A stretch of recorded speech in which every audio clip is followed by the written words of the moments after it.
Esse podcast faz parte do site Fambonanet. Acesse fambonanet.com.br.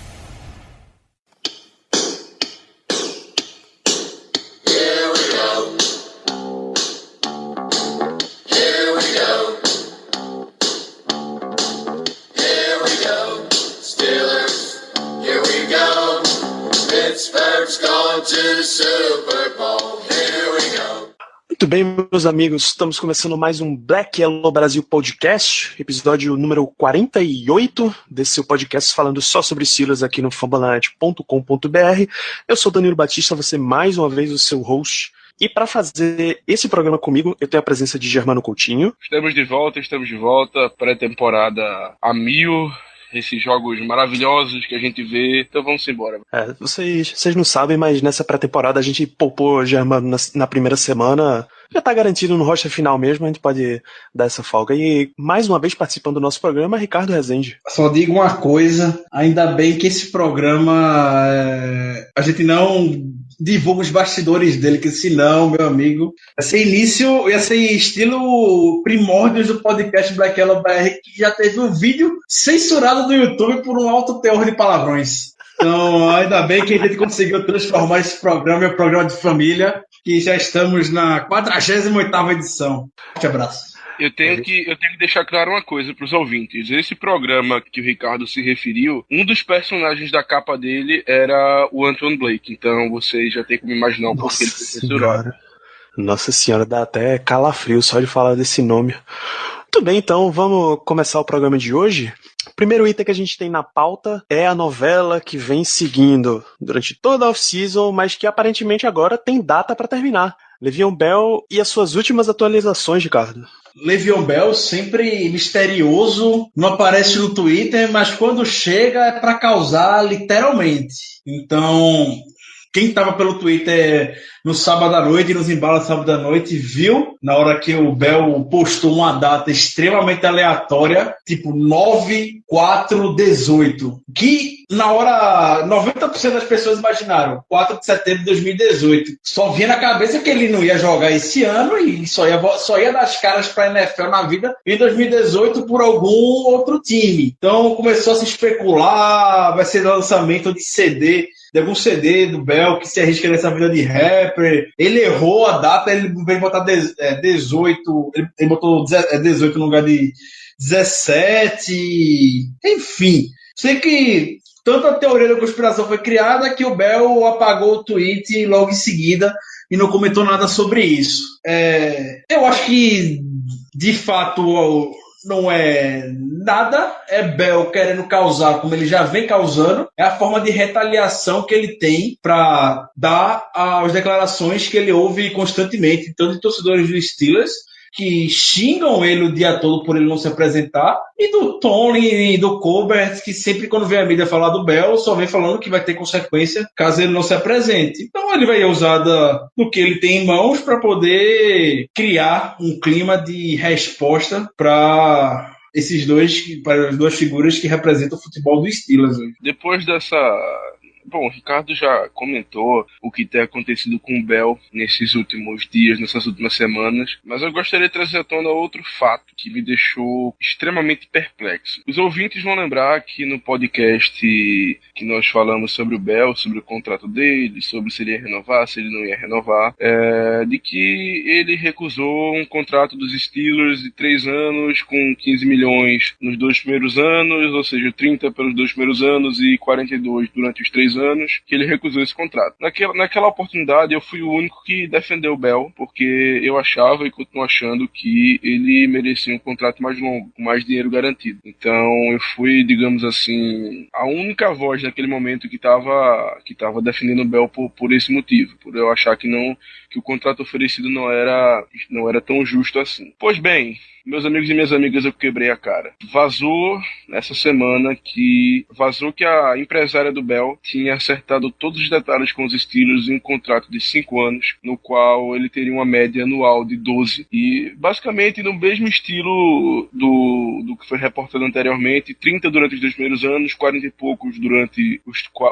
3 primeiros anos, o que daria uma média na soma de 12 milhões por ano. Ou durante os 5 anos a média seria essa. Então assim...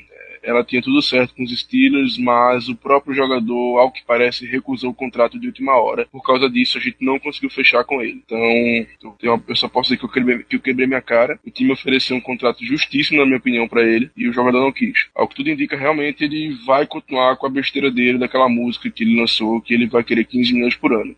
Coisa que os Steelers não vão fazer. Isso aí tá fora de cogitação. Então, vamos ver o que o futuro aguarda, né? Vamos ver se o Bell se apresenta, espero que sim. E ver o que acontece na próxima temporada. Se a gente vai dar tag nele de novo, teria que aumentar em 20%, que daria mais ou menos uns 14 milhões e pouquinho, uns quebrados. Ou se a gente consegue finalmente esse contrato de longa data. Mas me deixou bastante decepcionado essa questão do Bell ter recusado o contrato de última hora. Só para elucidar, o agente do Bell, Adis Abakari, tem esse nomezinho, mas é um homenzinho, um indianozinho, que também é agente do Matt Forte e já ficou famoso alguns anos atrás, porque na negociação entre o Bears e o Forte, ele só aceitou no último momento. Então, a expectativa do Steelers era que esse agente fizesse a mesma coisa com o Bell, algo que a gente sabe que na prática não foi feito, muito por parte do Bell, depois que o Ed Boucher, na semana passada, chegou com essa bomba. Eu até falei no Twitter,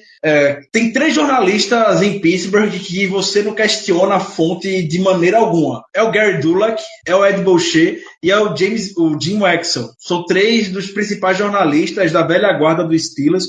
Poxa, isso até no Twitter, o Wexell gostou, falou que não entendeu, mas gostou do que leu, por causa da companhia que ele estava. O Boucher chegou e traduziu. Enfim, foi uma trade bastante honrosa para este perfil que vos fala, ficar no meio desses titãs de jornalismo de Pittsburgh. E, obviamente, o agente ia ligar logo pro Adam Schefter, o insider mais influente da NFL, para poder negar esse tipo de situação. Como o Germano falou, foi reportado pelo Boucher que o agente do Bell achou a proposta justa, aceitou a proposta, e o Bell foi que depois falou: não quero isso não, cancela isso aí que não é para mim essa proposta que esse time tá dando não. Então, estudo já no final da negociação e tudo mais.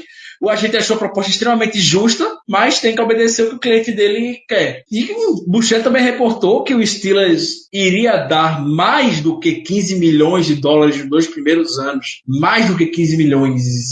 Não dá para entender por que Le'Veon Bell não aceitou essa proposta. Antes de começar o podcast, o Germano comentou que a gente deveria falar sobre isso e tudo mais. Tanto eu como a gente foi contra, porque a gente não quer se desgastar, não quer se alongar mais nesse assunto. Mas também a gente vai ficar para essa interrogação na cabeça da gente. Por que Bell não aceitou a proposta? O que é que o Steelers fez com ele? O que é que Colbert? O que é que Tony? O que é que alguém do Steelers falou para ele?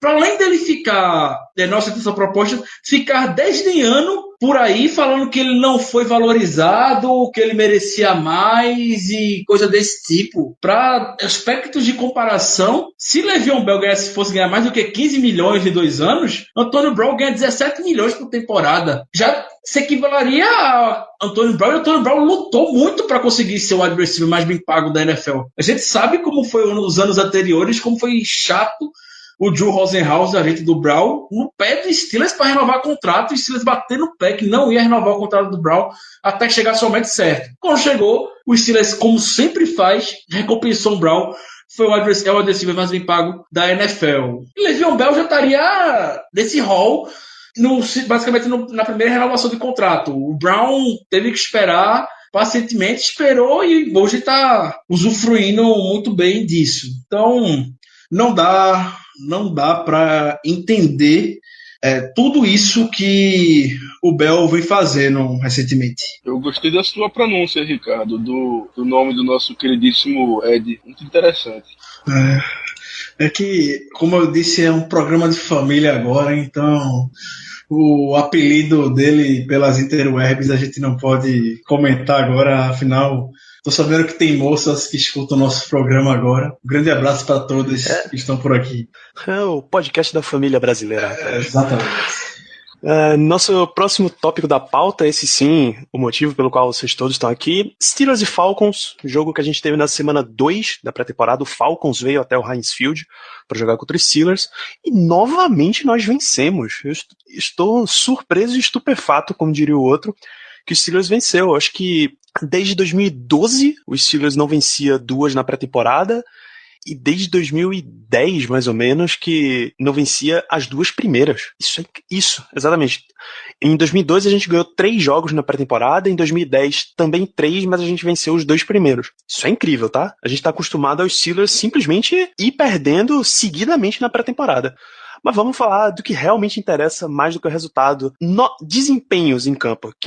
Eu sei que vocês têm um lado que foi muito ruim nessa partida. Eu vou deixar apenas o Ricardo começar a comentar, porque eu sei que ele tem muito para falar sobre esse assunto.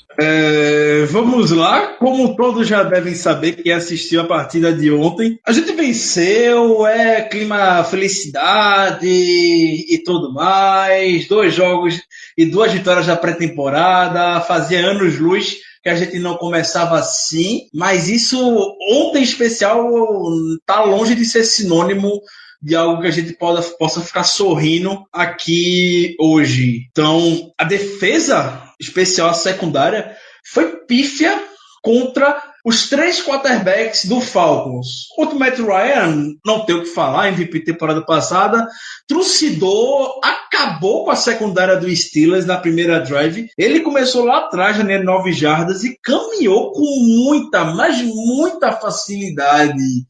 Situação de terceira descida para longe, converteu, passe longo, big play. Isso foi algo que a gente não cedeu contra o New York Giants na semana 1. A gente não viu big play por parte do Giants, mas ontem do Falcons, no início da partida, era big play atrás de big play. E a gente começou vendo o Matt Ryan. Beleza, Matt Ryan entrou em campo, fez o que tem que fazer, anotou o touchdown, tchau. Entrou o Matt Schaub depois. Continuou a mesma coisa. Parecia Dan Marino, a gente consagrando o Matt Schaub. Matt Schaub jogou poucos snaps, porque ele se lesão na mão.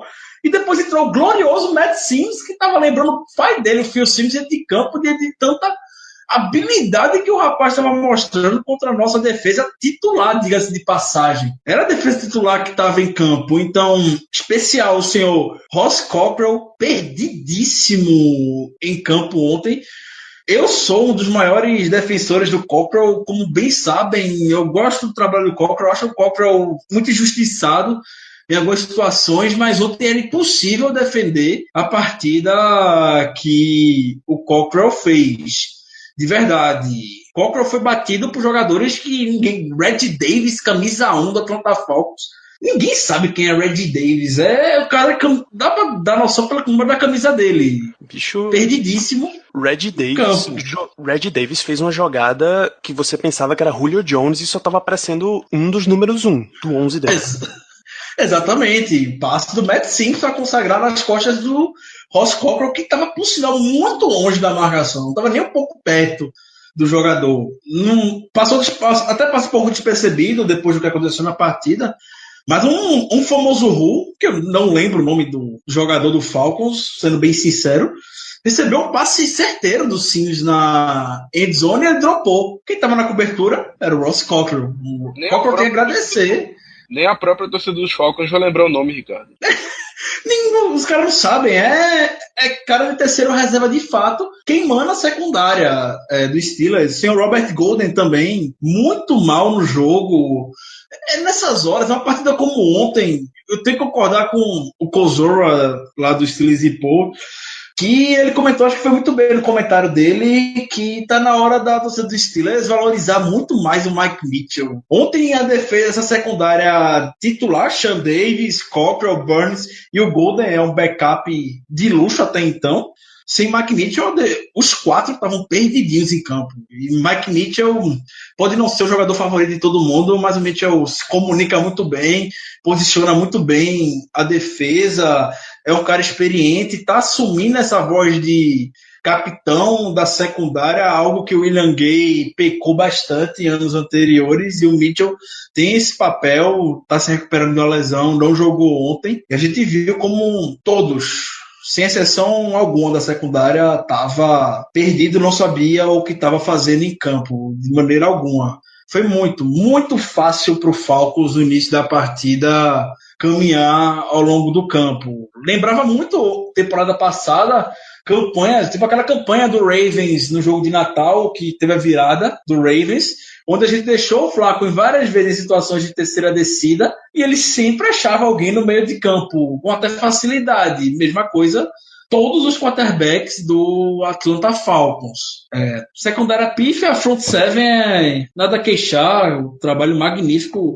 Jogo terrestre, que já era bom nessa defesa, dificilmente a gente cedia, fora aquela tragédia contra o Cowboys ano passado. Esse ano, aquele jogo corrido não é algo que a gente vai se preocupar.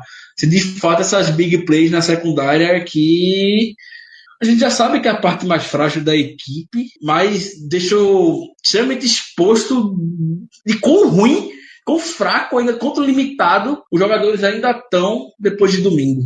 Só para mencionar, a gente está fechando esse tópico de secundária. Matt Sims, foram 15 passes concluídos de 29 tentados para 197 jardas. Nenhum touchdown, por incrível que pareça.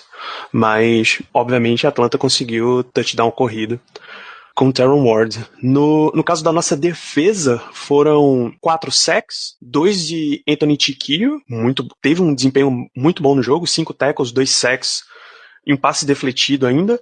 Um para Farrington Huguenin, mega reserva aí do time, e outro para Roy Philon, também puta reserva. Um outro grande destaque que a gente tem desse jogo foi a primeira aparição perante a NFL do nosso running back calouro James Conner. Obviamente ovacionado pela torcida, teve um desempenho até bom, foram 20 carregadas para 98 jardas, 4.9 por carregada, uma corrida mais longa de 19.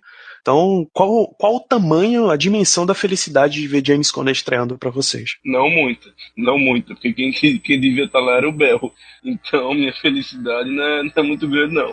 Mas, na falta do Bell, meu amigo, tem que ser o Conner. É um cara que a gente draftou na terceira rodada, que na época do draft eu achei que até tinha sido um pouquinho alto para ele, mas se o time confia, quem sou eu para não confiar? Um jogador totalmente identificado com a torcida, é da região de Pittsburgh, fez o college lá em Pittsburgh também, tem a questão da Feel Good Story, que ele teve, todo mundo já sabe que ele teve câncer no meio da carreira colegial dele, se recuperou e voltou a ser o running back no college que todos conheciam, que era um destaque no time dele e na conferência. Então, assim, pelo jogador fico extremamente feliz, mas em relação a vê-lo em campo, não fico muito, porque eu queria que o Bell estivesse lá.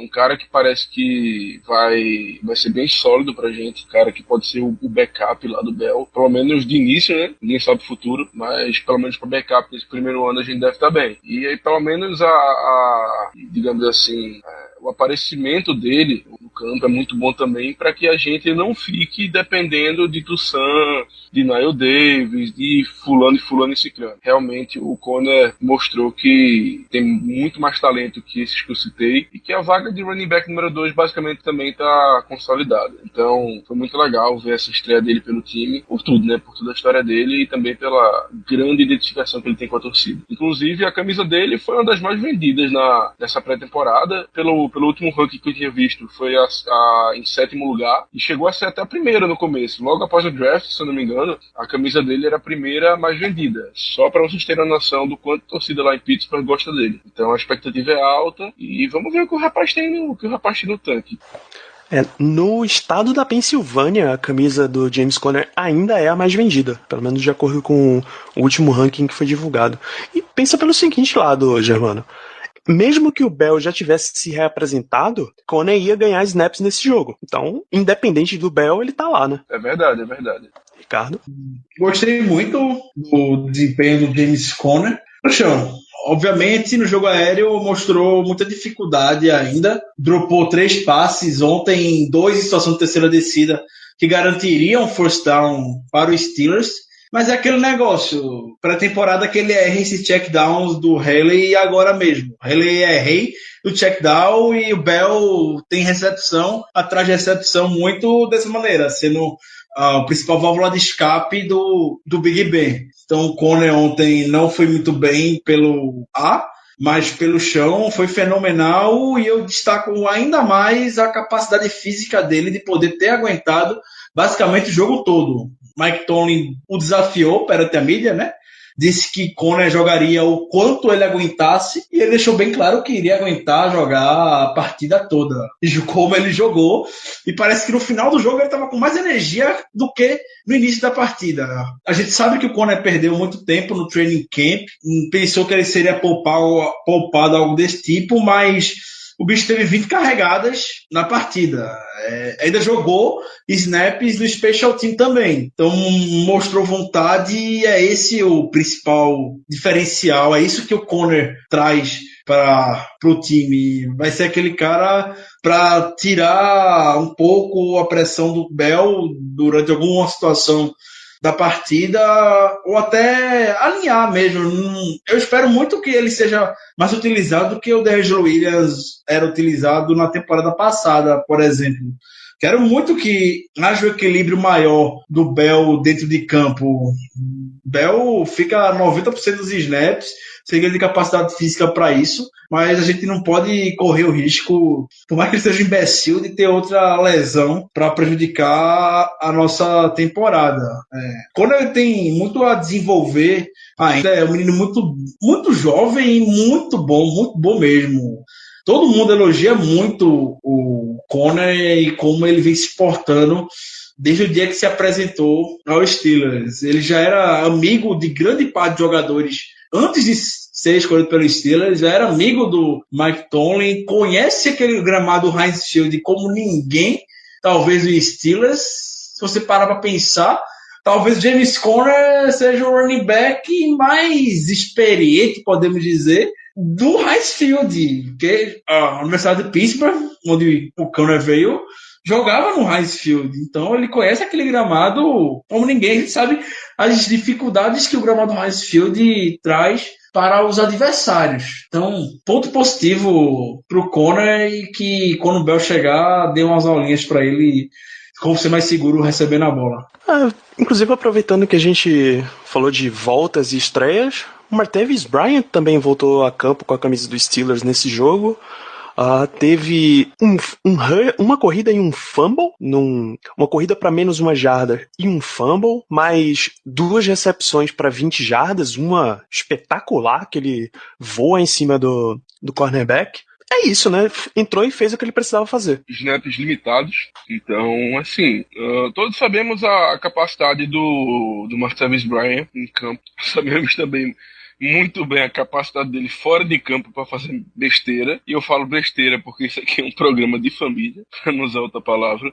Mas, sem brincadeira, dentro de campo ele realmente é um cara diferente. Eu acredito sinceramente que nós temos a melhor dupla de wide receivers da liga, quando os dois estão em campo, tanto o Brown como o Bryant. Ele, como você falou, Danilo, ele basicamente fez o que tinha que fazer. Ele ficou ano passado inteiro fora, pelos motivos que a gente já sabe, já cansou de debater.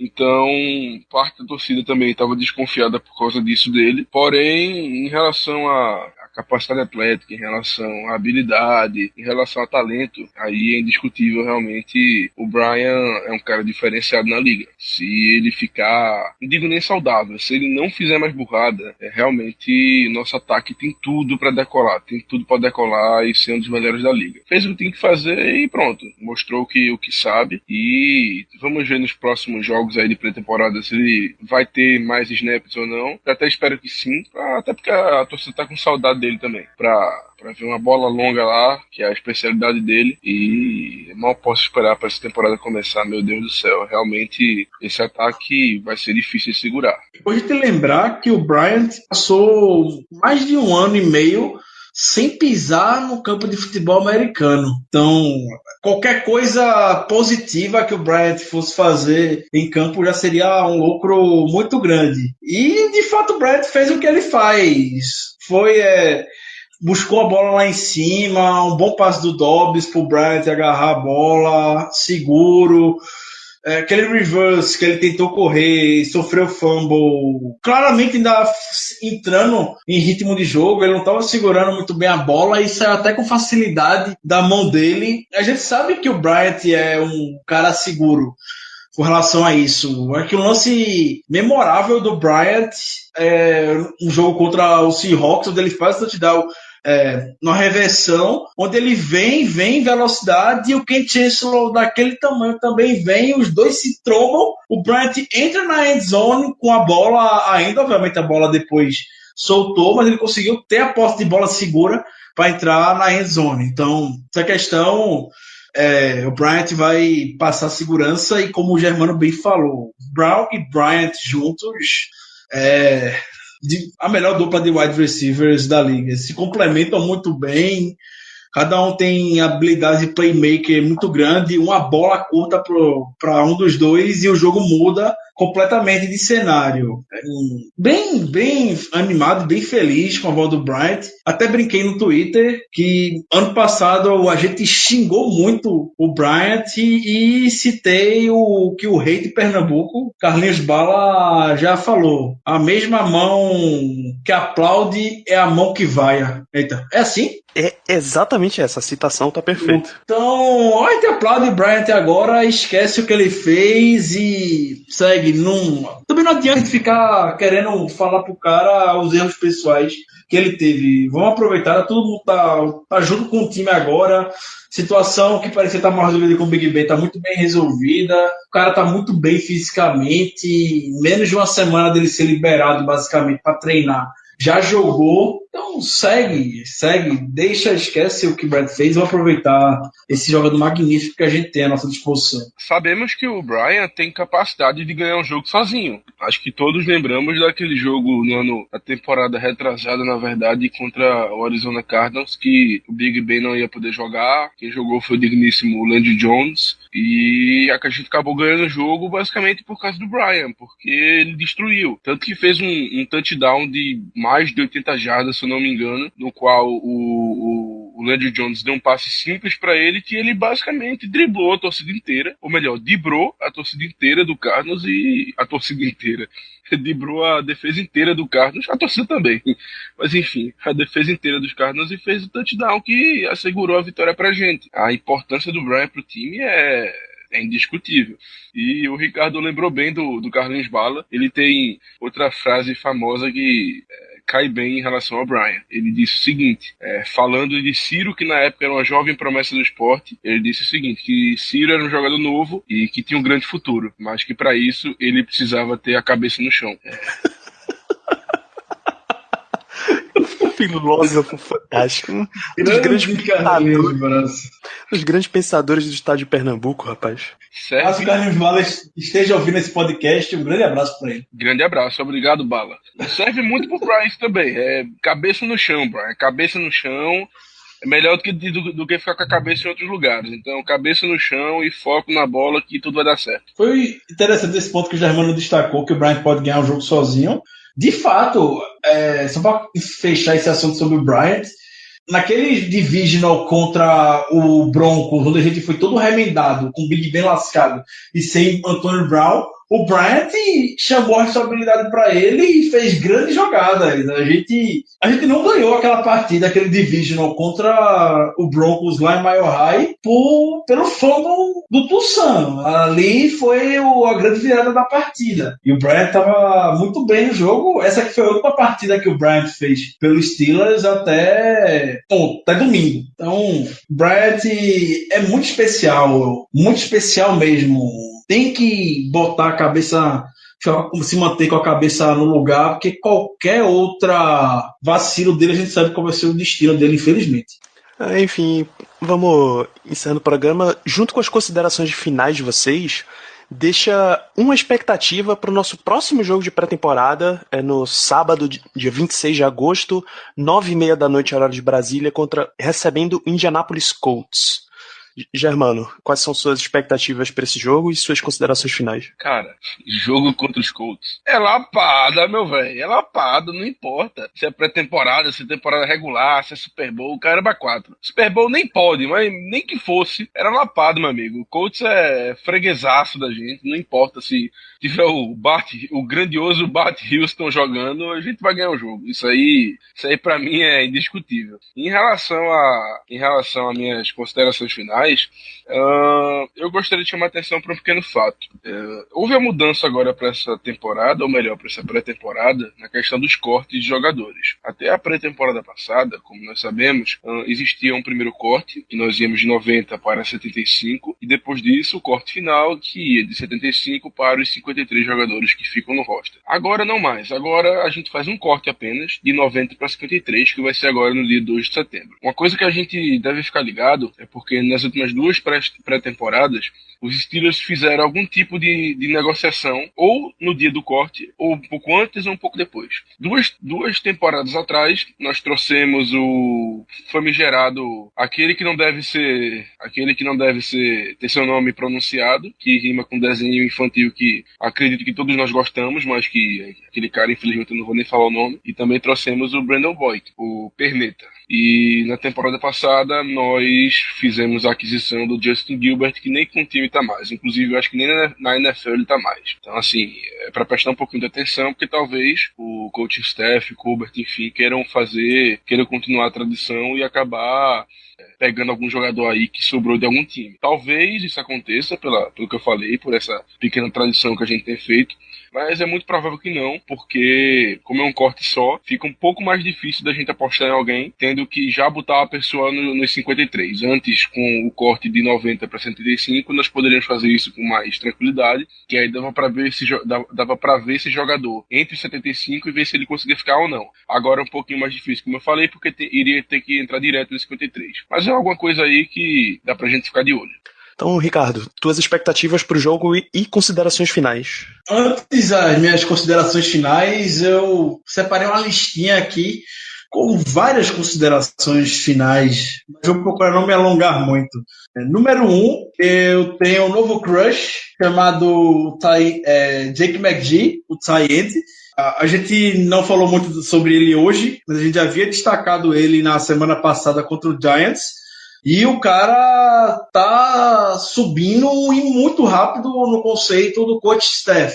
O McGee fez ótimas jogadas no bloqueio, abrindo o caminho para o Conner. Muito do que o Conner fez no segundo tempo, bloqueios que o McGee fez, aqueles counters onde o McGee sai de um ponto da linha de scrimmage para outra, fazendo pull, e muito bem mesmo. McGee mostrando uma capacidade atlética nos bloqueios muito grande, melhor do que Xavier Greenbow que dropou bolas tanto no training camp quanto na partida. O McGee também entrou no special team, então é esse cara que o Tomlin gosta de ter no time. A gente sabe que o depth de tight end não está fechado ainda, é a posição mais fraca do ataque. A gente carece de um bom tight end, fora o Jesse James, que ainda se desenvolve e não é 100% de confiança ainda. O McGee tem total espaço para crescer nesse time e ficar, sim, no roster final. Fica a minha torcida para ele. O segundo ponto que eu queria destacar foi a partida do Special Team, que merece aplausos. Fazia tempo, eu sei que é pré-temporada, mas fazia muito tempo que o Special Team não passava tanta confiança. Terminou a temporada razoavelmente bem, aquele jogo divisional contra o Chiefs. A gente estava morrendo de medo daquela partida, quando o Tyreek Hill, o Special Team do Chiefs, é excepcional, e o Steelers anulou essa variável importante naquele jogo, e ontem foi quem venceu o jogo, basicamente. O Knicks bloqueou um punt, eu sei que não valeu de muita coisa, mas é sempre empolgante ver o punt bloqueado, e o Knicks conseguiu esqueci o nome do rapaz agora, na ponta da língua o nome da criança, o Trey Williams. Famoso Trey Williams retornando punt para touchdown ontem. A última pessoa a retornar um punt para touchdown sem ser Antônio Brown foi Santonio Holmes naquele jogo contra o Chargers pelos playoffs. Para você ver o tempo. E eu sei que, novamente, é pré-temporada, mas o menino conseguiu retornar um punt para touchdown. Isso salta os olhos de qualquer pessoa. Eu jurava que tinha sido o Dre Archer. Glorioso Dre Archer. Grande ouvinte do podcast também. Um grande abraço para você, Dre Archer. Para você ver, faz tanto tempo que o Chargers ainda era San Diego, pô. Caraca. Exatamente. Boa. Boa. Boa. O Philip Rivers ainda tinha apenas 5 filhos, cara. Faz Você vê o tempo que isso faz. Nossa senhora. Para encerrar, novamente esse homem que vem crescendo semana após semana, que é o Mike Hilton. Mike Hilton tá muito bem em Special Teams, entra muito bem em Blitz, na cobertura impecável. O Mike Hilton tem espaço fácil nessa secundária do Steelers, fica muita torcida para ele, para o undrafted.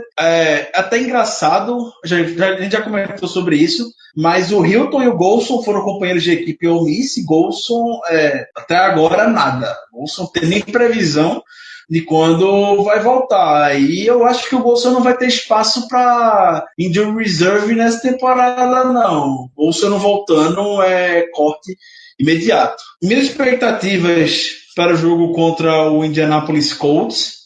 Quero ver o Big Ben deve jogar, não é possível o Big Ben não vai jogar nenhum snap na pré-temporada. Deve jogar uma drive junto com o Antonio Brown no próximo sábado, nos embalos do sábado à noite. Muito cuidado com o Big Ben. Também não quero vê-lo se arriscando muito, quero ver ele se livrando da bola, e uma drive já é o suficiente. Se for train out, ótimo. Não precisa botar o Big Ben mais como o Antonio Brown. Eu vou receber muitos xingamentos agora, mas eu queria pedir que alguém me falasse por que um endeusamento para esse ser chamado Bart Houston. O que o cara fez para ser endeusado, como ele vem sendo no Twitter, torcedores do Steelers? O que o Houston fez que o Dobbs não fez por Dobbs ser tão odiado em 2 partidas? O Houston usa o número 8, Ricardo. Ele usa o número 8, que de lado significa o infinito. Ou seja, as contribuições dele pro time vão durar por toda a eternidade. O Houston conseguiu ter a proeza de não arrumar o time quando ele estava na linha de 1 jarda para fazer o touchdown. O Houston não conseguiu arrumar o time naquela situação. O Houston já vinha lançando bolas aleatórias na parte da partida. Estava no modo agora eu se consagro, e continuou no modo agora eu se consagro contra o Falcons. Com todo respeito ao Houston, mas ele não é bom. Ele tá lá, como o Zé gosta de falar, de colônia de férias, e goste ou não goste, o Dobbs vai ser o terceiro QB da equipe nessa temporada. Tem que dar tempo ao Dobbs se desenvolver. O Dobbs é uma escolha de 4ª rodada. O Steelers não vai cortar Josh Dobbs por conta de 2 jogos por conta de uma pré-temporada. Quando a gente estava com o Landry Jones, todos esses anos, o Steelers nunca ganhou 2 jogos consecutivos em uma pré-temporada. O Dobbs chegou, o Steelers ganhou 2 jogos consecutivos. Eu sei que o Dobbs influencia em nada, mas o time tá pelo menos mostrando, sendo competitivo. Algo que com Landry Jones, também tem muitos fãs de Landry Jones por aí, um abraço pro Caio, mas não dá um nível de competição, e pré-temporada também o Landry Jones. E o Dobbs, pelo menos, tá desenrolando. Eu não tô vendo motivo para botar o Dobbs já como 75% do Twitter do Steelers, que é o Dobbs cortado. Eu não consigo entender. Não me odeiem, amigos, eu continuo sendo legal. Houston, we have a problem. Eu acho que é só pra dizer isso que as pessoas querem Bart Houston ainda no roster dos Steelers. Sem contar que a gente sabe que os Steelers precisam levar 3 quarterbacks pra temporada, né? Big Ben já não fica inteiro desde quando, né? Inclusive, Danilo, teve uma foto circulando aí essa semana do Big Ben, que ele já tava em ritmo de meio de temporada, meu amigo, que cheio de coisa no joelho, cheio de gelo no joelho, gelo no ombro. Realmente o negócio tá bruto, cara. O negócio tá bruto. Pois é. Minhas expectativas para Steelers e Colts é ver se enfrentando Scott Tolzien, meu Deus, Andrew Luck não vai jogar, ele talvez até perca o começo da temporada regular. Enfrentando Scott Tolzien, não é possível que essa secundária dê um jeito de ser queimada de novo. Não que fazer uma grande partida vá salvar a pele deles, porque, de novo, é Scott Tolzien, o parâmetro não é tão alto. Mas não fazer cagada já é algum indicativo de que tá ligado pelo menos no jogo, né? E bom, pra gente encerrar o programa, fica os recados de sempre. Acesse lá fambonanet.com.br/Black Yellow Brasil, segue @BlackYellowBR no Twitter, tem também link no post para você assinar o feed do podcast, para você sempre receber os episódios assim que eles saem, tem link pro Facebook também no post. E muito importante, Black Yellow Brasil está no Instagram. A gente está aproveitando essa belíssima ferramenta chamada Instagram. Então, siga no Instagram, tem link no post, indique para os seus amigos também seguirem. E, claro, se você ouve no iTunes, deixa as 5 estrelinhas lá, ajuda a gente a propagar a palavra de Mike Tomlin. Todos oremos para um final de pré-temporada tranquilo. Ficamos por aqui essa semana, meus amigos. Um grande abraço e até a semana que vem. Yeah. You know what it is. Black and yellow, black and yellow, black and yellow, black and yellow. Yeah. You know what it is. Black and yellow, black and yellow, black and yellow, black and yellow. Yeah. You know what it is.